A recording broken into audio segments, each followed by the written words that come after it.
ورغم كل هذا روح هسه اخذ لك خطه على الاعلام اللي عايفين كل هاي النقاط الايجابيه وهذا تداول السلمي للسلطه، ويقول لك السؤال يعني لازم تجيب الشيعة تعيشهم وحدهم بجزيرة يكون ما حد يهمهم.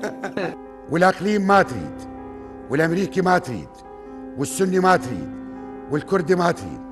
يفهمني شو تريد.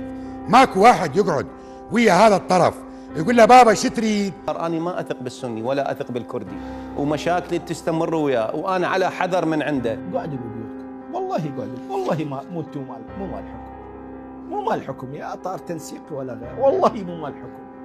حكم يراد للرجال يا جماعه. بدأ الحديث فعلا انه الشيعة مو اهل حكم. انتم مو قدها، انتم مو قدها. وش تردون يعني حتى تشوفوهم رجال دوله وقدها يسوون مثل ما سوى ترامب ويقتحمون الامانه العامه لمجلس الوزراء باول جلسه؟ لو يعزلون مجلس النواب ويعطلون الدستور 4 سنوات مثل ما سوى امير الكويت؟ لو يجمعون السياسيين التجار من امثال الخنجر ومثلنا سامرائي ومشعل الجبوري وابو مازن ويحبسوهم فندق قلب العالم مثل ما سوى محمد بن سلمان واعتقل كل رجال الاعمال في فندق الريدز كارلتون. والله الراجل ده بيتكلم كلام زي الفل.